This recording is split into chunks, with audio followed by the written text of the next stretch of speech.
പ്രത്യേക പദവി എന്നുള്ള ഒരു രീതി 14ാം ഫൈനാൻസ് കമ്മീഷൻ നിർത്തലാക്കിയതാണ്. അതുകൊണ്ട് തന്നെ ഈ ആന്ധ്ര ബീഹാർ മുഖ്യമന്ത്രിമാർ വന്നപ്പോൾ കേന്ദ്ര സർക്കാർ കൃത്യമായി പറഞ്ഞിരുന്നതാണ്, സ്പെഷ്യൽ സ്റ്റാറ്റസ് എന്നുള്ള പദവി തരാതെ മറ്റു ചില പാക്കേജുകൾ ഞങ്ങൾ നൽകുമെന്നുള്ളത്.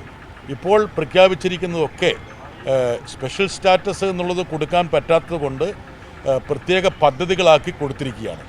കേരളവും സ്റ്റാറ്റസ് ഒന്നും ചോദിച്ചില്ല. യഥാർത്ഥത്തിൽ ഒരു സംസ്ഥാനത്തിന് കിട്ടേണ്ട സ്റ്റാറ്റസ് മതി ഞങ്ങൾക്ക്. ഒരു സംസ്ഥാനം നൽകുന്ന വിഹിതത്തിൻ്റെ ഒരു ചെറിയ ഭാഗമെങ്കിലും തിരിച്ച് കേരളത്തിന് കിട്ടണം. ഉദാഹരണം പറഞ്ഞാൽ ബീഹാർ സംഭാവന ചെയ്യുന്ന 1 രൂപയാണെങ്കിൽ 6 രൂപയാണ് കേന്ദ്രത്തിൽ നിന്ന് ബീഹാറിലേക്ക് പോകുന്നത്. അവർക്ക് കൊടുക്കേണ്ടതെന്ന് ഞങ്ങൾ പറയുന്നില്ല. അവരുടെ പിന്നോക്കാവസ്ഥ മാറ്റാൻ വേണ്ടി ഉദാരമായ സമീപനം സ്വീകരിക്കണം. എന്നാൽ കേരളം ഉൾപ്പെടെയുള്ള സംസ്ഥാനങ്ങൾക്ക് അർഹതപ്പെട്ട വിഹിതം നൽകാതിരിക്കുക, നിഷേധിക്കുക.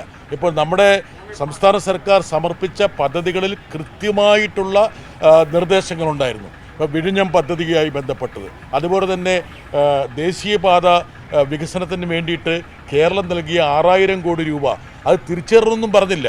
ആ 6000 കോടി കടമെടുക്കാനെങ്കിലും അനുവദിക്കണമെന്ന് പറഞ്ഞിരുന്നു. അതുപോലെ തന്നെ ഇൻഡസ്ട്രിയൽ കോറിഡോറിനെ കുറിച്ച് ഈ ബജറ്റ് വിശദമായി പ്രതിപാദിക്കുന്നുണ്ട്. അത് ബീഹാറിലെ കോറിഡോറിനെ കുറിച്ചാണ്. കേരളത്തിൻ്റെ, അതായത് കൊച്ചി മുതൽ ബാംഗ്ലൂർ വരെയുള്ള കോറിഡോറിന് വേണ്ടിയിട്ട് 1200 ഏക്കറോളം നമ്മൾ ഭൂമി അക്വയർ ചെയ്ത് കഴിഞ്ഞു. അതേക്കുറിച്ചൊന്നും ഈ ബജറ്റ് പറയുന്നില്ല. ഇതാണ് ദൗർഭാഗ്യകരമായ അവസ്ഥ. മറ്റ് സംസ്ഥാനങ്ങളെ പരിഗണിക്കുന്നതിന് ഞങ്ങൾ എതിരല്ല. പക്ഷേ കേരളം ഉൾപ്പെടെയുള്ള സംസ്ഥാനങ്ങൾക്ക് കിട്ടേണ്ട വിഹിതം അല്ലെങ്കിൽ പരിഗണന ഭാഗികമായിട്ടെങ്കിലും നൽകണമെന്ന് മാത്രമേ ഞങ്ങൾ പറയുന്നുള്ളൂ. ഇപ്പോൾ ജോസ് കെ മാണിയും അതുപോലെ സന്തോഷം പറഞ്ഞൊരു കാര്യമുണ്ട്. ഇറക്കുമതി തീരുവ വ്യാപകമായിട്ട് കുറച്ചു, മൊബൈൽ ആക്സസറീസ് ഉൾപ്പെടെ. പക്ഷേ കേരളത്തിൻ്റെ കാർഷിക വിളകളുടെ ഇറക്കുമതി നിരുത്സാഹപ്പെടുത്താൻ വേണ്ടി ആ തീരുവ വർദ്ധിപ്പിക്കണമെന്ന് കൃത്യമായി പറഞ്ഞിട്ടും, എത്രയോ വർഷങ്ങളായി പറഞ്ഞിട്ടും അത് സംബന്ധിച്ച് ഒരു അനുകൂലമായിട്ടുള്ള തീരുമാനമെടുക്കുന്നില്ല.